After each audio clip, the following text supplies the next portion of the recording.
A blessed Sabbath day, everyone. My name is Deacon Kicks. Welcome to Revival of Faith Ministries. Thank you for joining our Sabbath celebration this week. Friends, we are so blessed to see all of you today. Everyone say hallelujah. Friends, we are celebrating the first Sabbath of August. And for our message today, it is a very significant reminder about how we should live our lives as Abayawis people. Ang ating pong pag-uusapan sa araw na ito ay isang mahalaga at napapanahong paalala sa ating lahat kung paano tayo dapat mamuhay bilang mga anak ng ating Amang Yahweh. But before we start, please join me and let us open our message today with a prayer. Let us pray.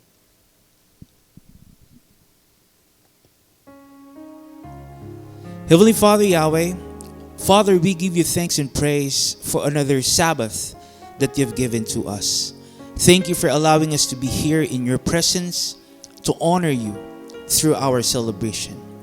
Please guide us, Father Yahweh, as we receive your word and your truth today. Fill us up with wisdom. Help us to embrace your message with all our hearts. Grant us the desire to obey your word all the time. Let your Holy Spirit speak through me, Father Yahweh.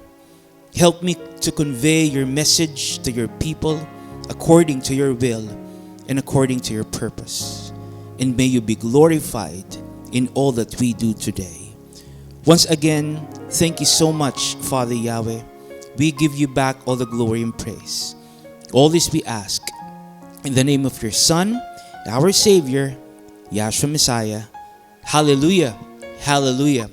Friends, our message today is entitled The Cost of a Careless Life. The Cost of a Careless Life.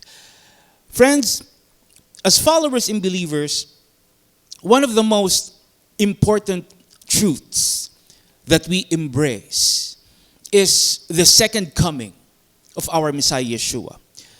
Yahshua's return is a crucial and fundamental cornerstone of our faith. Ang muling pagdating ng ating Messiah Yeshua ay isang napakahalagang aspeto at katotohanan ng ating pananampalataya. Ang sabi po sa Hebrews 9 verse 28, so Yahshua was offered as a sacrifice one time to take away the sins of many people. And he will come a second time, but not to offer himself for sin. He will come the second time to bring salvation to those who are waiting for him.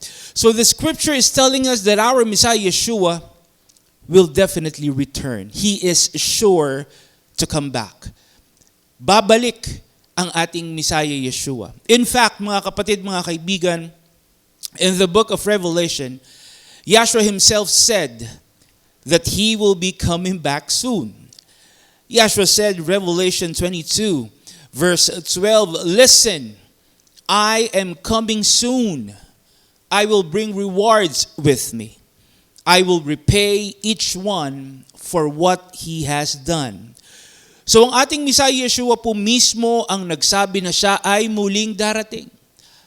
At sa pagbalik niya, mayroon daw po siyang dala na kabayaran o gantimpala para sa lahat ng tao, ayon sa ating mga ginawa. So, whether you are looking forward to it or not, the truth is our Messiah Yeshua is coming back. Whether you are eagerly anticipating it or not, Yahshua's return is certain and sure to happen. Siya po ay siguradong babalik. Hallelujah. The truth is, the second coming of our Messiah Yeshua is not a matter of if, but a matter of when. Dahil hindi po tinukoy sa Biblia kung kailan ang tinakdang araw at oras ng pagbalik ng ating Messiah Yeshua. Tanging ang ating Amang Yahweh po lamang ang nakakaalam kung kailan niya pababalikin ng kanyang anak. That's why, given this, we are not just informed that Yahshua will return, we are also instructed to do something as we wait for His return. Ibig sabihin, mayroon po tayong dapat gawin habang hinihintay natin siya. Let us read Matthew 24, verse 22. It says, "You also must be ready all the time." Ano po ang sabi? You also must be ready all the time, for the Son of Man will come when least expected. So as we wait for the second coming of our Messiah Yeshua, we are instructed to be what? To be ready all the time. Ibig sabihin, hindi pwedeng alam lang natin na babalik ang ating Messiah Yeshua. Meron po tayong dapat gawin habang hinihintay natin siya. And that is what? To be ready, to be prepared all the time. Hallelujah. Now, why is this relevant to our message today? Why is this significant to our message today? Bakit po mahalaga na ito ay malaman natin? Because being ready for the second coming of our Messiah Yeshua determines the kind of life that we live while waiting for Him. Tama po ba? Yung klase ng pamumuhay natin ay nakabase sa gagawin nating paghahanda habang hinihintay natin yung muling pagdating ng ating Messiah Yeshua. Friends, to always be ready for Yahshua's return means living a life of faith and obedience by emulating Yahshua's examples and living by Yahshua's teachings. Ang pagiging handa sa muling pagdating ng ating Messiah Yeshua ay pamumuhay sa pananampalataya at may pagsunod sa kanyang mga halimbawa at katuruan. It means, if we are being ready for the second coming of our Messiah Yeshua, we must live this kind of life. A life of faith, a life of obedience to Abba Yahweh. Hallelujah. Dapat palagi tayong namumuhay sa pananampalataya at may pagsunod sa ating Amang Yahweh. As followers and believers, friends, I want you to ask yourself, is this the kind of life that you are living now? Are you living a life of faith, a life of obedience to Abba Yahweh? As followers and believers, isinasapamuhay mo ba ang iyong pananampalataya sa pamamagitan ng maingat na pagsunod sa ating Amang Yahweh? Are you living out your faith by carefully obeying Abba Yahweh? Or are you living a reckless, negligent, careless life? Mga kapatid, nasaan ka dito? Paano ka namumuhay araw-araw? How are you preparing yourself to receive the reward from our Messiah Yeshua? Again, we don't just wait for His second coming. Mayroon tayong dapat gawin. We must always be ready. We must always ready ourselves by living out our faith through careful obedience to Abba Yahweh. Kaya ano po ang paalala sa atin sa Ephesians 5:15 to 17? So be very careful how you live. Let me repeat that. So be very careful how you live. Live wisely, not like fools. I mean that you should use every opportunity you have for doing good, because these are evil times. So don't be foolish with your lives, but learn what Yahweh wants you to do. Everyone say hallelujah. Ano pong ibig sabihin, mga kapatid, mga kaibigan? Dapat daw tayong mag-ingat kung paano tayo mamumuhay. We are instructed to live carefully and wisely. At paano daw po natin gagawin yun, mga kapatid, mga kaibigan?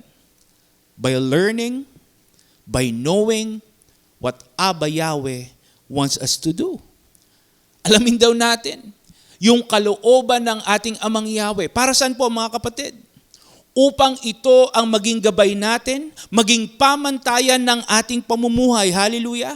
Para hindi ka magkamali, hindi ka maligaw sa iyong pananampalataya at pagsunod sa ating Amang Yahweh. Ano po ang sabi mga kapatid? We must not be like fools. We must not be foolish with our lives. We must not live recklessly and carelessly. Huwag daw tayong mamuhay tulad ng mangmang. You know why? Dahil ang mangmang, mga kapatid, mga kaibigan, hindi nila kinikilala, hindi nila sinusunod ang kalooban ng ating Amang Yahweh. That is why being foolish is described by the scripture as what? Disobedient. It is described as rebellious and sinful. A foolish person live a life of disobedience. They deliberately rebel. They purposely sin against Abba Yahweh. Let us read Titus 3, verse 3. It says, in the past, we were foolish too. We did not obey. We were wrong, and we were slaves to the many things our bodies wanted and enjoyed. We lived doing evil and being jealous. People hated us, and we hated each other. So ano daw po ang mga katangian ng isang mangmang, mga kapatid, mga kaibigan, namumuhay sa kamalian at hindi sumusunod? Alipin ng kamunduhan at kalayawan, nangingibabaw ang inggit at paggawa ng masama. Kinasusuklaman ng tao at nasusuklam din sa kanyang kapwa.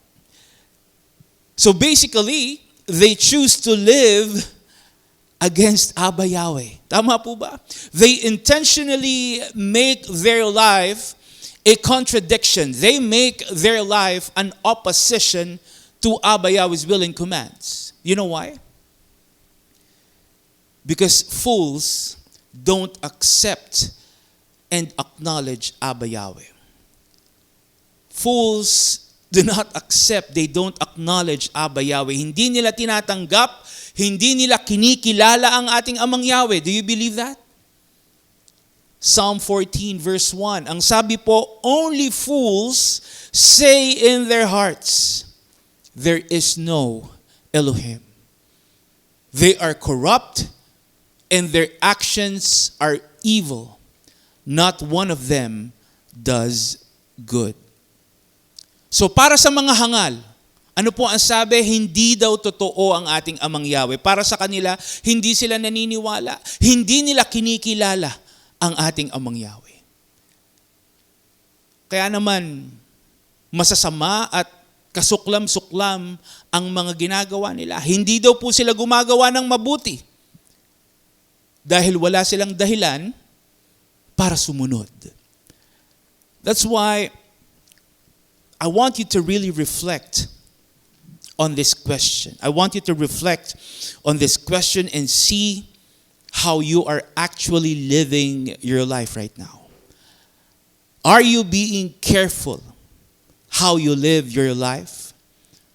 Or are you living carelessly and foolishly?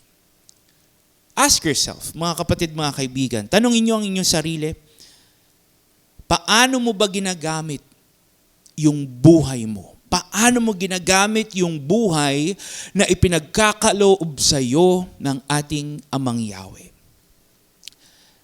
Is your life aligned with Abba Yahweh's will? Or is your life contradicting to His word and commands? Does your heart truly acknowledge Abba Yahweh? Ask yourself, does your heart truly acknowledge Abba Yahweh? Or are you cultivating a disobedient, rebellious, and sinful heart. Tanungin po natin ang ating mga sarili, mga kapatid, mga kaibigan. Suruin natin yung ating puso. Siyasatin natin kung anong klaseng pamumuhay ang meron tayo. Isipin mong mabuti kung saan mo ginagamit yung buhay na ibinibigay sa iyo ng ating Amang Yahweh araw-araw. Are you using your life to honor and to glorify Abba Yahweh? Or are you opposing Him by living a foolish and careless life?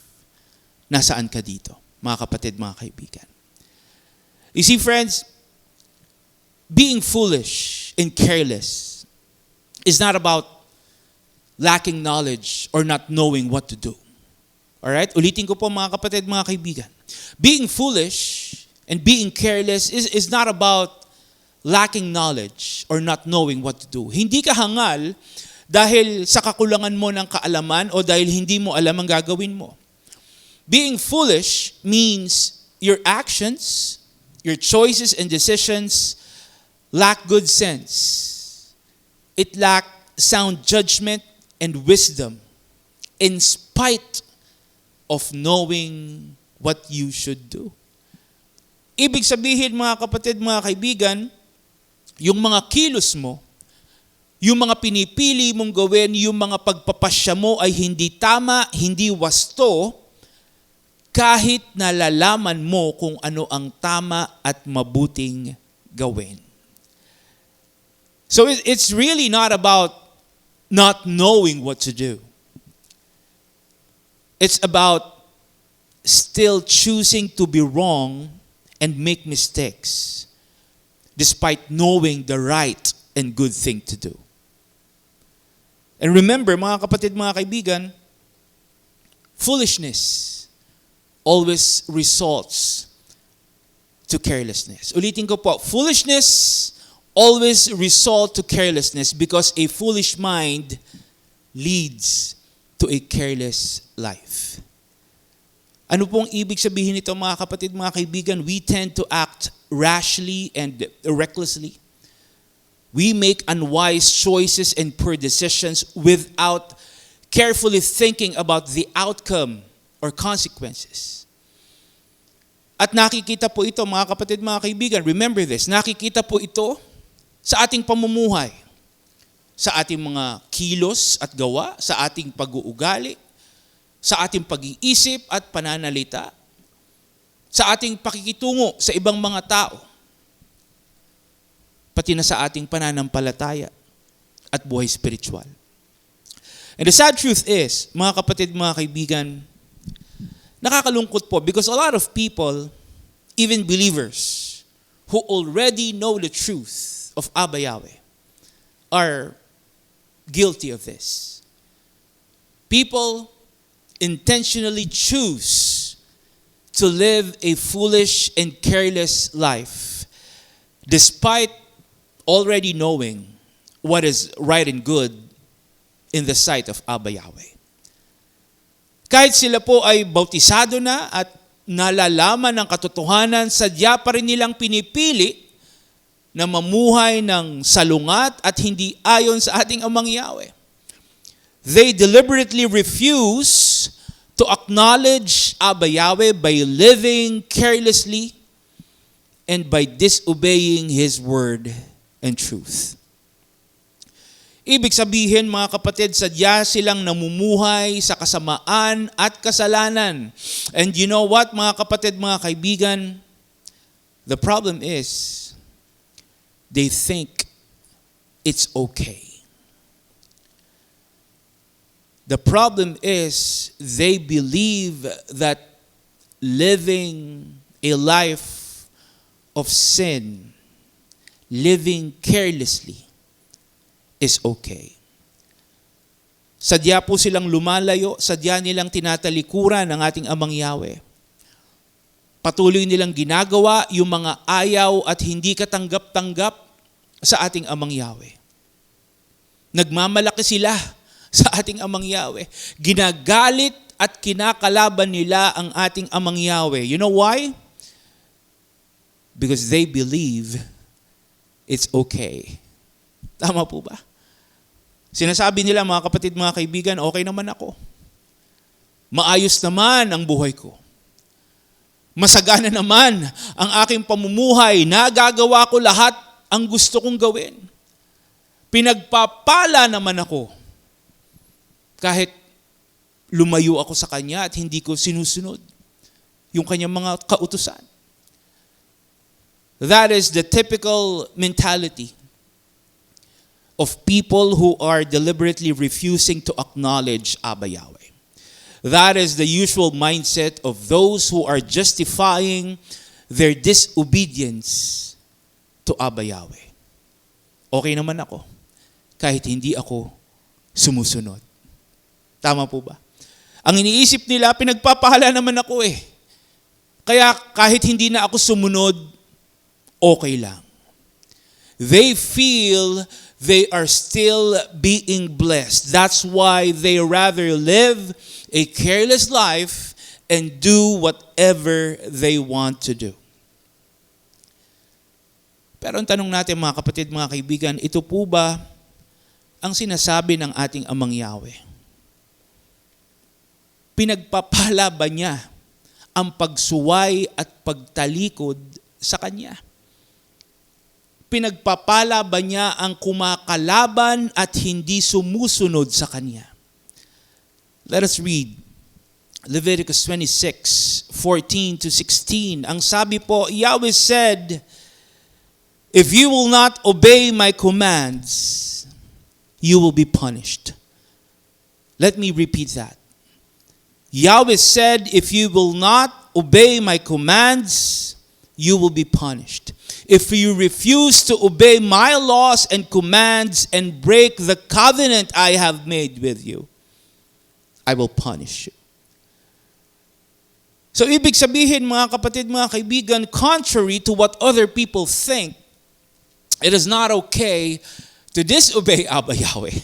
It is not okay to disobey Him. Disobedience to His laws and commands is not pleasing and acceptable in the sight of Abba Yahweh.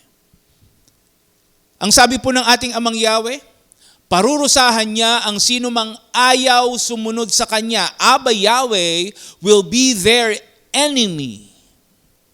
Abba Yahweh will turn against them. Ituturing niyang kaaway ang ayaw sumunod sa Kanya. So, if people believe they are still being blessed despite their deliberate disobedience to Abba Yahweh, our question is, who is blessing them? That's the question, mga kapatid, mga kaibigan. Who is blessing them? Who is making them feel that they are being blessed in spite of rebelling and going against Abba Yahweh? Kanino nang gagaling yung sinasabi nilang pagpapala kung nabasa po natin na kaparusahan pala ang dulot ng hindi pagsunod sa ating Amang Yahweh? Kanino nang gagaling yung sinasabi nilang pagpapala? Let us read Matthew 4, verse 9.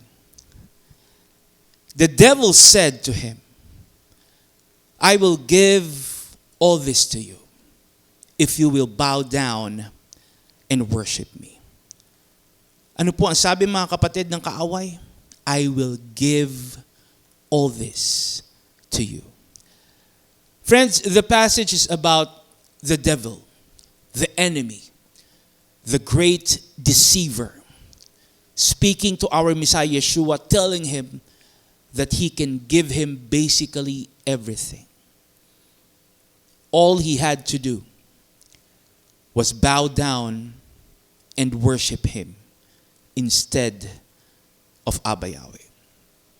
Ang sabi po ng kalaban sa ating Messiah Yeshua, ibibigay ko sa iyo lahat, sambahin mo lang ako. Tama po ba? And you know what, friends? The enemy is using the same tactic. The enemy is using the same deception on us every single day. Ginagamit ito sa atin ng kaaway araw-araw. Because the enemy has no problem blessing you. Remember this. All right?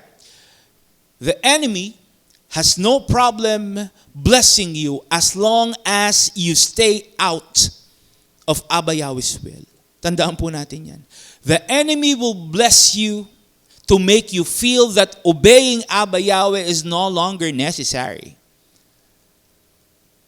Kaya nga naniniwala po yung iba na pinagpapala naman sila kahit hindi sila sumusunod sa ating Amang Yahweh because that is exactly the enemy's goal. To deceive and convince people that they are blessed even without obeying Abba Yahweh. Yan po ang gusto ng kaaway. Most of the time, mga kapatid, mga kaibigan, the enemy will give you what? Inferior, counterfeit blessings. Remember that. The enemy will give you inferior, counterfeit blessings disguised as gifts to make you lose focus on Abba Yahweh's genuine blessings. The enemy will distract you. He will distract you with false, superficial gifts to divert your faith, your dedication, and your obedience to Abba Yahweh. For example, mga kapatid, mga kaibigan, you got the work promotion that you wanted for a long time. Okay? For example, na-promote ka. You got the work promotion that you have been waiting for. You worked really hard for it. You prayed for it. And you believe you deserve it. Nakuha mo. Pero nakuha mo pala yung promotion na yun. Dahil ang gusto ng kaaway, mas pahalagahan mo yung trabaho at yung promotion mo kaysa sa ating Amang Yahweh. O kaya naman, mga kapatid, mga kaibigan, a very big business opportunity finally came. It finally happened. Sa wakas, nangyari din yung hinihintay mo. You sacrificed so much for it. You gave everything to achieve it. But you know what? Nangyari pala yun dahil ang layunin ng kaaway ay para mawalan ka lalo ng oras sa ating Amang Yahweh. Tama po ba? So yung akala mong pagpapala na binigay sa'yo, ano po nangyari? Kasangkapan pala ng kaaway para humina yung pananampalataya mo at para pigilan yung pagsunod mo sa ating Amang Yahweh. You know what, friends? The truth is, the enemy's plan will only succeed if we will choose to be foolish and to live a careless life. Let that sink in. All right? The enemy's plan will only succeed. It will only happen if we will choose to be foolish and live a careless life. Mananaig sa atin ang pagkilos at gawa ng kaaway kung pipiliin po nating mamuhay ng taliwas at walang pagsunod sa ating Amang Yahweh. The thing is, just because someone looks blessed doesn't mean it came from Abba Yahweh. Just because someone looks blessed, it doesn't mean Abba Yahweh blessed him. Remember, not every open door is Abba Yahweh's door. Not every opportunity is given by Abba Yahweh. Not everything that looks good is from Abba Yahweh. Tama po ba? Anything that keeps you away from Abba Yahweh is not from Him. Because real blessings, true blessings, will never lead you away from Abba Yahweh. It will not hinder your faith. It will not distract your obedience to Him. That is why we really need to be careful. We need to be mindful and cautious with how we live our lives. Bilang mga mananampalataya, dapat po ay maging maingat tayo kung paano tayo namumuhay. Dapat po siguraduhin natin na namumuhay tayo ng tama at naaayon sa ating Amang Yahweh. Hallelujah! Ano po ang paalala sa atin sa James 3, verse 13? Are any of you wise or sensible? Then show it by living right and by being humble and wise in everything you do. So sa lahat po ng ating gagawin, dapat daw po makita mula sa atin yung tamang pamumuhay na ayon at nakalulugod sa ating Amang Yahweh. In everything we do, we are instructed to what? Live right and live pleasing to Abba Yahweh. Hallelujah! Para maiwasan natin yung maling pamumuhay. Para hindi tayo maligaw at madala sa kasalanan. Hallelujah! Because you know what, friends? The problem with sinning, okay? Remember this. The problem with sinning is not falling into it. It's being comfortable with it. Falling into sin is not a problem. It's being comfortable with it. At kapag naging komportable na tayo sa kasalanan, kapag naging normal na sa atin ang gumawa ng mali, kapag sanay na tayong gumawa ng masama, it means we are no longer seeking Abba Yahweh.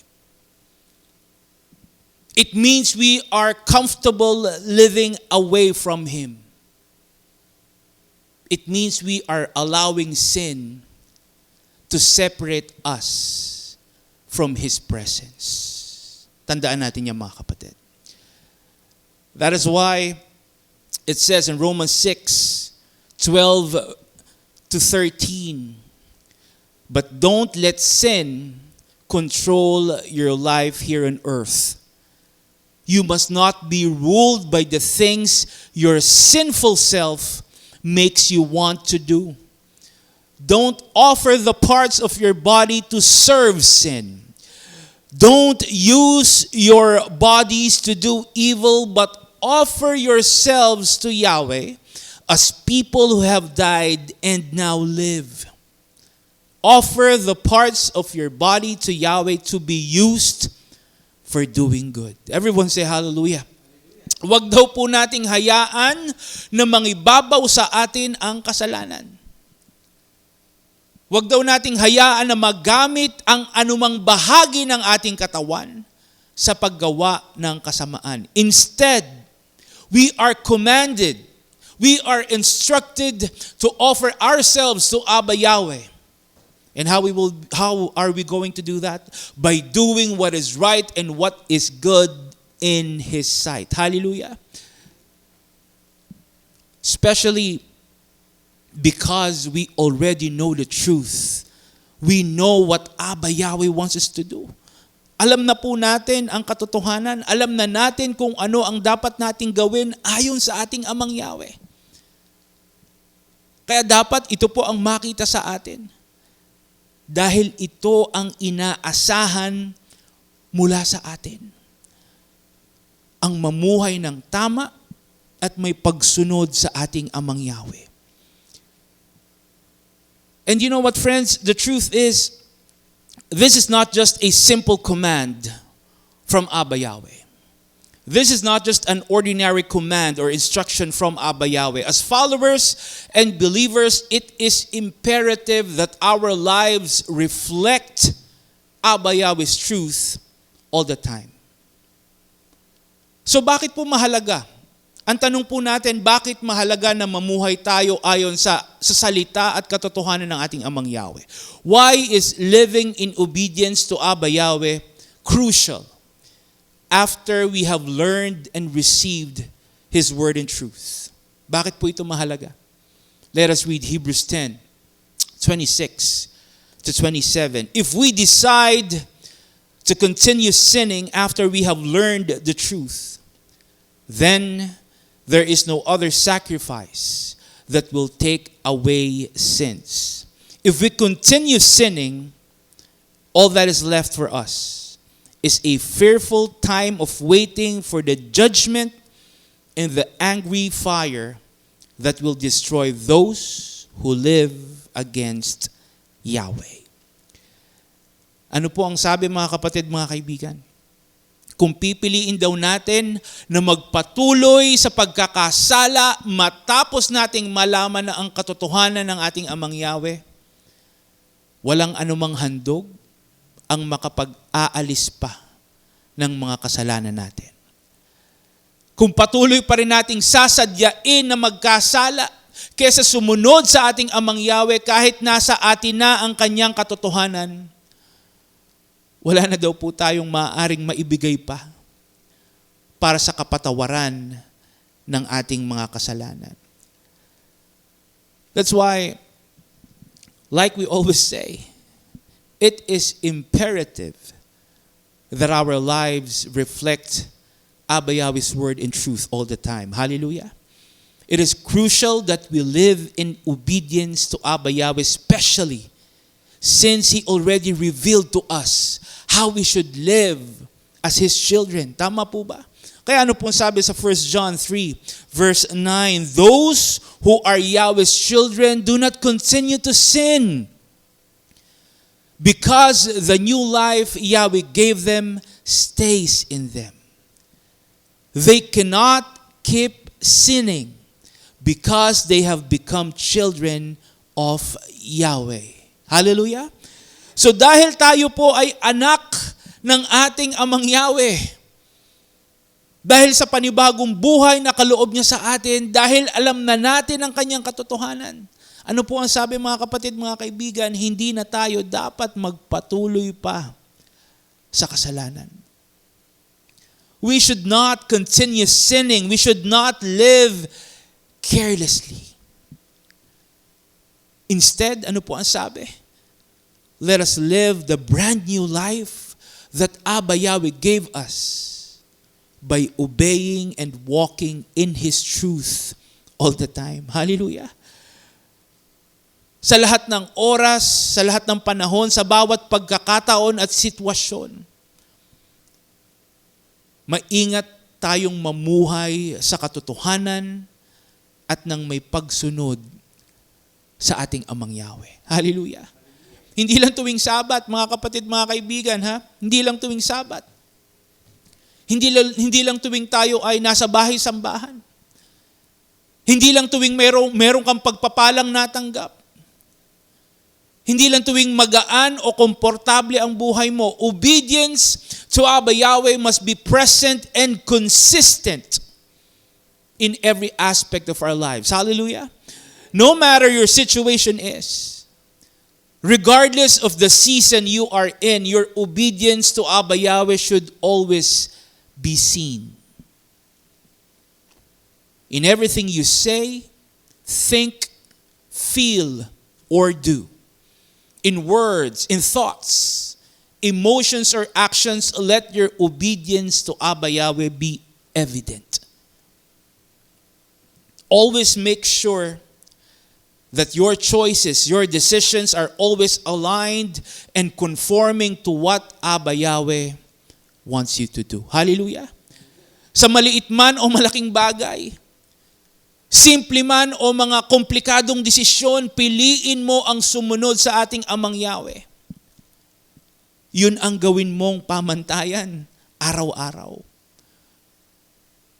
Huwag mong gawing dahilan yung problema na kinakaharap mo o yung hirap na nararanasan mo para hindi ka sumunod sa ating Amang Yahweh. You know why?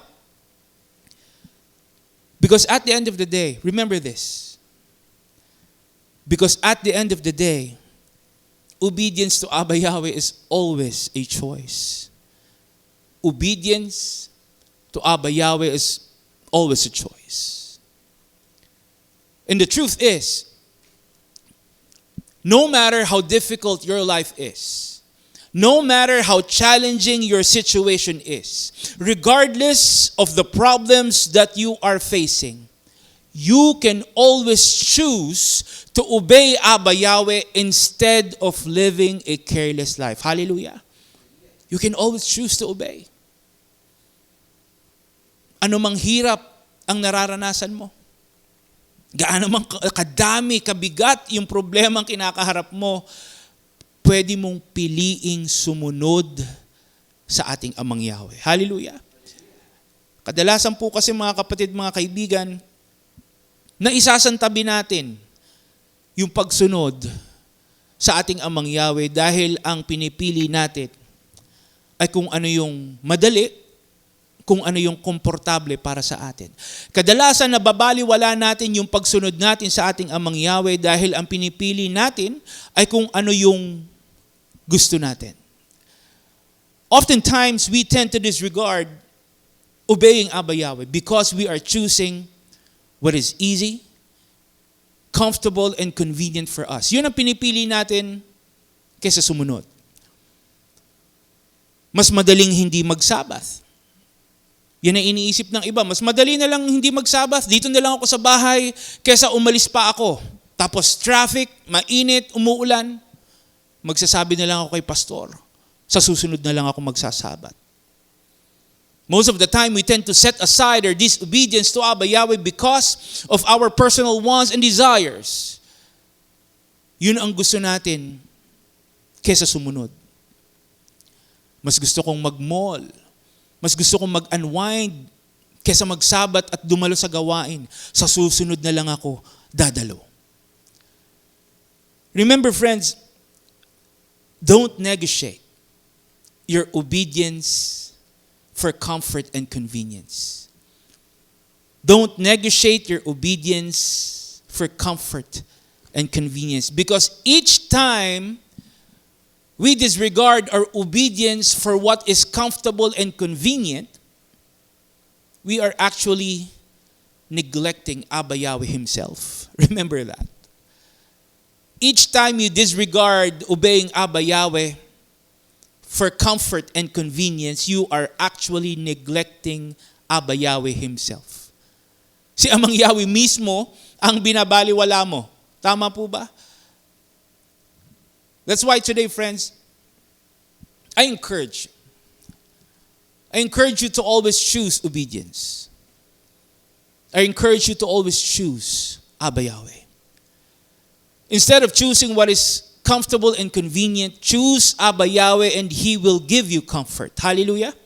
Instead of choosing what you want, choose Abba Yahweh and He will give you the desires of your heart. Hallelujah. Instead of living a careless life away from Abba Yahweh, piliin mong lumapit. Piliin mong magtiwala, piliin mong sumunod sa Kanya. Para maipakita niya sa iyo kung paano niya babaguhin ang buhay mo. Hallelujah. Just like what happened to Abraham, to Moses, to Noah and David. Friends, Abba Yahweh chose them and called them for His divine purpose. Sila po ay pinili at tinawag ng ating Amang Yahweh para sa Kanyang layunin. And we can say that answering Abba Yahweh's call was not comfortable and easy for them. Tama po ba? They encountered many hardships. They had many struggles. They faced oppositions. They experienced persecution. So masasabi natin na hindi madali, hindi naging komportable yung naranasan nila. But the thing is, at the end of the day, despite all the hardships and struggles, they still chose to obey. They still chose Abba Yahweh. Hallelujah. Hindi nila pinili kung ano yung madali. Hindi nila pinili kung ano yung komportable. Ang pinili nila ay sumunod sa kalooban at layunin ng ating Amang Yahweh. Abraham obeyed Abba Yahweh by leaving everything behind. Moses obeyed Abba Yahweh by leading the Israelites out of Egypt and to the promised land. Noah obeyed Abba Yahweh by building the ark. And David obeyed Abba Yahweh by becoming king of Israel. The thing is, they could have said no. Think about this. They could have said no. They could have ignored Abba Yahweh's call and just continue living their lives. Tama po ba? Pwede naman silang hindi sumunod. Pero ano po ang pinili nilang gawin? They chose to answer Abba Yahweh's call. Hallelujah. They chose to answer Abba Yahweh's call and they responded by obeying His will for them. At ano po ang nangyari mga kapatid? Ano ang nangyari nung pinili nilang sumunod sa ating Amang Yahweh? Abba Yahweh guided them. He protected them, provided for them. He blessed them and moved on their behalf. Hallelujah. Kaya naman mga kapatid, mga kaibigan, sana po ay patuloy din nating piliin na sumunod sa ating Amang Yahweh. Sana po, palagi nating piliin na mamuhay ayon sa Kanyang kalooban at layunin para sa atin. I hope and pray that at the end of the day, despite the hardships and struggles of life, you will always choose to obey Abba Yahweh. Maaring iniisip mo na mahirap at hindi komportable. Maaring sinasabi mo ngayon, Deacon Kicks, hindi naman ako si Abraham. Diba? Deacon Kicks, hindi naman ako si Moses, hindi ako si Noah o si David. Well, yes, you are not them. But you know what, mga kapatid, mga kaibigan, just like them, you are also called. You are also chosen by Abba Yahweh. Hallelujah. Tulad nila, ikaw din ay pinili at tinawag ng ating Amang Yahweh ayon sa Kanyang kalooban at layunin para sa iyo. So just like them, I hope and pray that you will also choose to answer Abba Yahweh's call by obeying His will and purpose for you. Nawa ay sagutin mo yung pagtawag ng ating Amang Yahweh sa pamamagitan ng pagsunod mo sa Kanyang salita at katotohanan. Hallelujah. And remember, obedience won't make sense all the time. It may even hurt. It may be painful at times. But you know what? Miracles and breakthroughs come when we stop compromising and start obeying. Remember that. Miracles and breakthroughs come when we stop compromising and start obeying. Obedience often requires saying no to what the flesh wants. But when we choose Abba Yahweh's will over our own, His favor and blessings follow. Hallelujah. That's why do not delay, do not negotiate, and never compromise your obedience to Abba Yahweh. Instead, pray. Pray harder, pray more, and ask Abba Yahweh to give you more strength, more guidance, and more opportunities to obey and walk fully in His ways. Hallelujah. Always ask Abba Yahweh. Always ask Him, what else can I do to express my obedience to you? Itanong mo sa ating Amang Yahweh, Ama, ano pa po ang pwede kong gawin upang makasunod sa iyo? Ipakita mo sa ating Amang Yahweh yung taos-puso mong kagustuhan na makasunod sa Kanya. Hallelujah. Now, if obedience to Abba Yahweh will bring blessings, our question now is, what is the cost of living a careless life? Ano po ang idudulot o resulta kung hindi tayo magiging maingat sa ating pamumuhay. Well, a careless life is often associated with neglecting Abba Yahweh's commandments. It means ignoring Abba Yahweh's guidance, lack of reverence for Abba Yahweh, and living without regard for spiritual well-being. So if a person is living a careless life, ibig sabihin po mga kapatid, mga kaibigan, binabaliwala niya ang mga salita at kautusan ng ating Amang Yahweh. Wala siyang respeto at paggalang sa ating Amang Yahweh at wala siyang pagpapahalaga sa kanyang spiritualidad. That is why, from a biblical perspective, a careless life equates to a sinful life.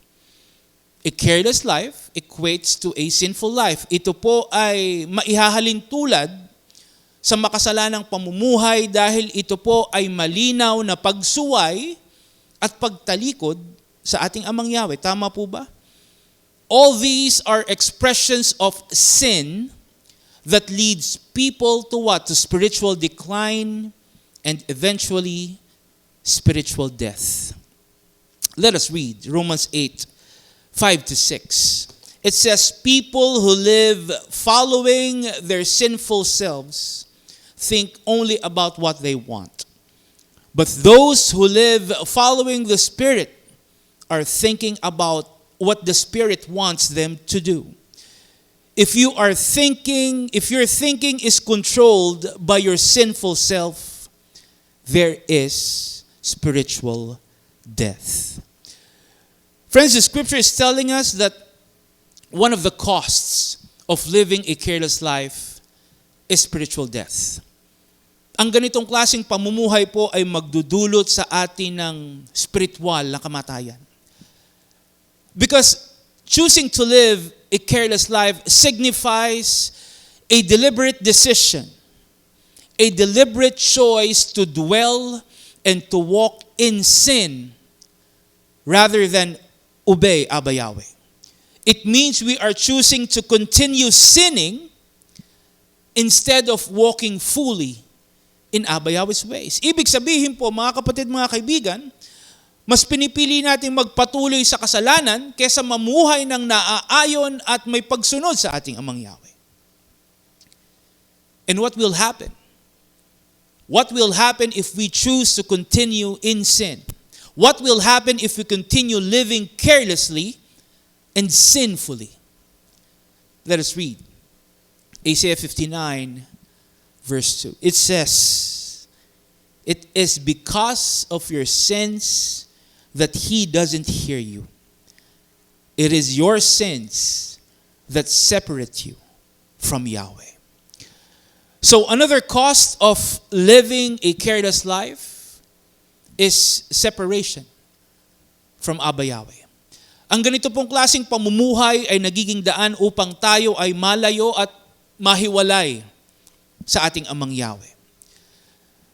Friends, a simple definition of sin is the act of going against Abba Yahweh. It is the act of going against Abba Yahweh's ways. Ang kasalanan po ay ang pagiging salungat o taliwas sa ating Amang Yahweh at sa kanyang mga pamamaraan.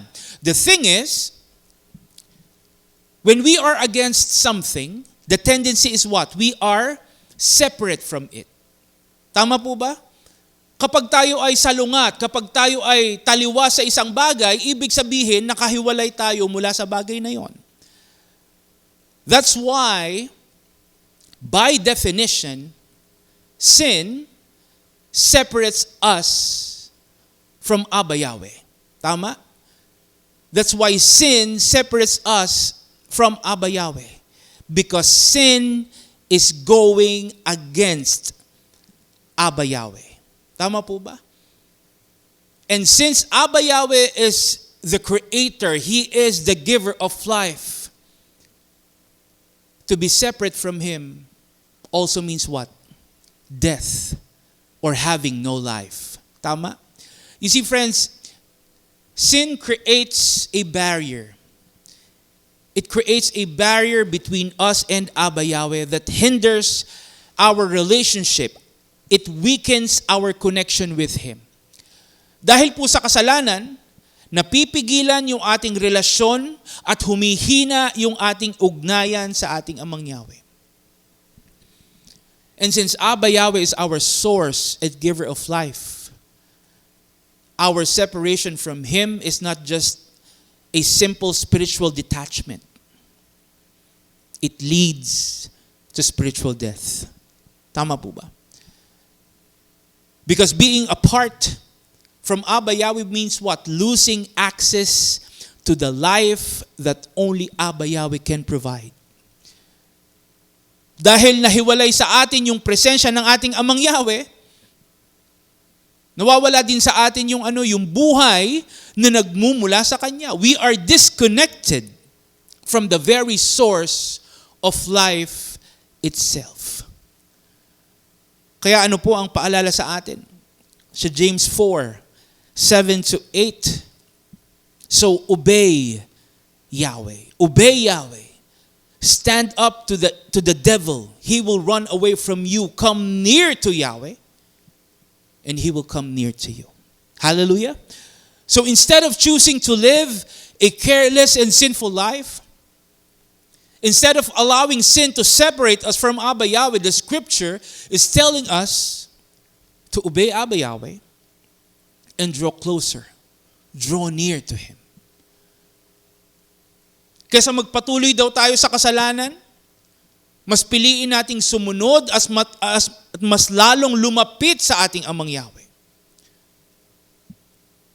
Remember, friends, we are free to choose what we do.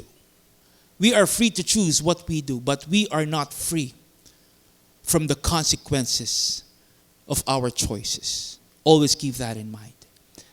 So don't let sin separate you from Abba Yahweh. Don't let a careless life hinder your faith and weaken your relationship with Him.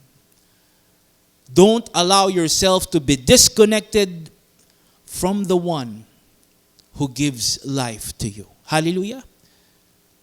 Remember, spiritual death and separation come from a life of sin, while Abba Yahweh offers life, hope, and transformation through His love, mercy, and grace. A careless, sinful life wants you to experience spiritual death and separation, while Abba Yahweh wants you to experience the brand new life that He has prepared for you.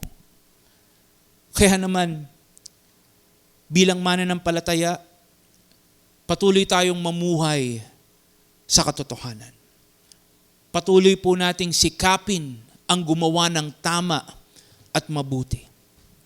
Patuloy nating tindigan ang ating pananampalataya. Patuloy nating piliin na mamuhay ng may pagsunod. Patuloy nating piliin ang ating Amang Yahweh. Hallelujah. Friends, Abba Yahweh wants us to live a life of obedience. Abba Yahweh wants us to live a life of obedience. A life filled with Abba Yahweh's love, presence, and purpose for us. And this life is a blessing. It is a new beginning, a calling to walk in His righteousness and holiness. It is a life that overcomes sin, a life that is resilient in the face of temptation, and a life that reflects Abba Yahweh's light and truth. Ito po yung buhay na gusto ng ating Amang Yahweh para sa atin. Ito po yung buhay na ibinibigay niya sa atin. That's why, if you think, if you believe you still haven't received this life, I encourage you to accept and embrace it with all your heart. I encourage you to live out this brand new life that Abba Yahweh is giving you right now. Hallelujah. Friends, stop living a careless life.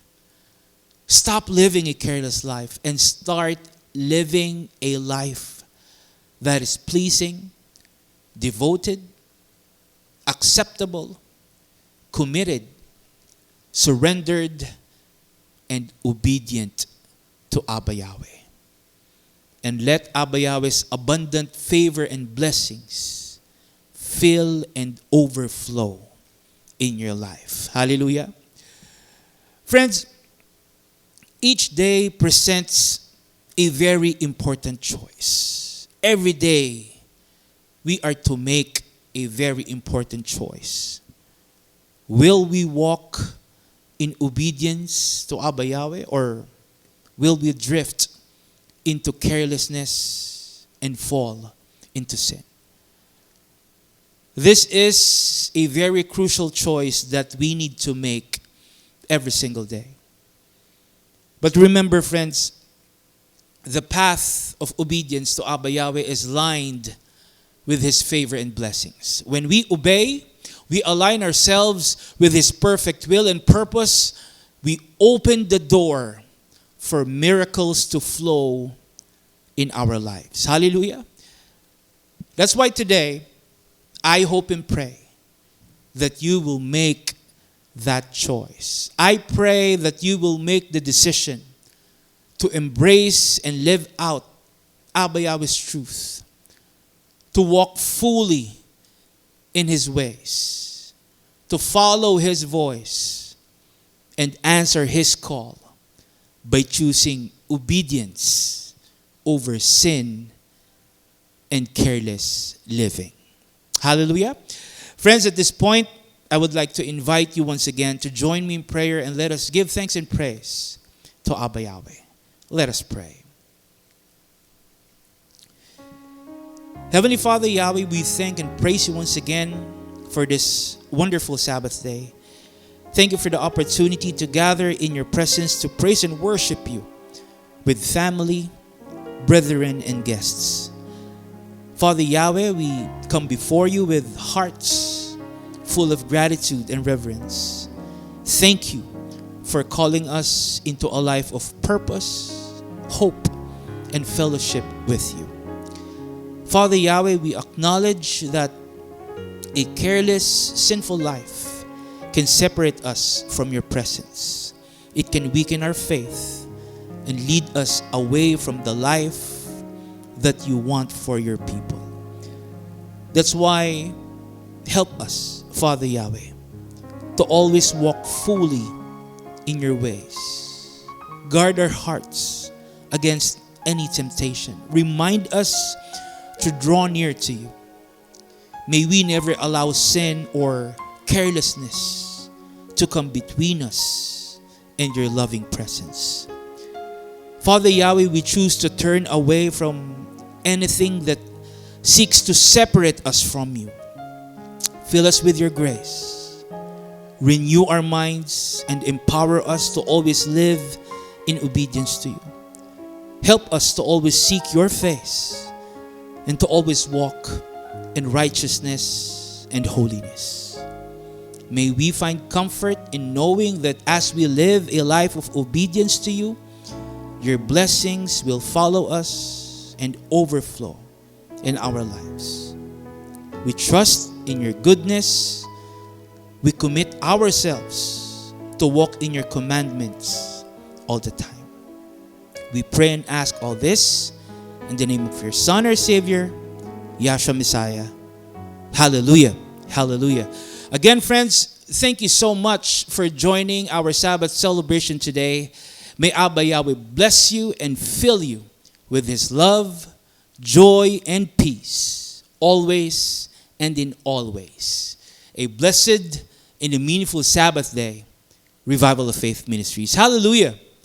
Praise Yahweh. Let's go ahead and stand up and receive Abba Yahweh's blessings. Yavareka ka Yahweh v'yishmereka, Yair Yahweh paneveleka v'kunika, Yesa Yahweh paneveleka v'yesem leka. Shalom. May Yahweh bless you and keep you. May Yahweh make shine His face on you and be gracious to you. May Yahweh lift up His face unto you and give you peace. Hallelujah.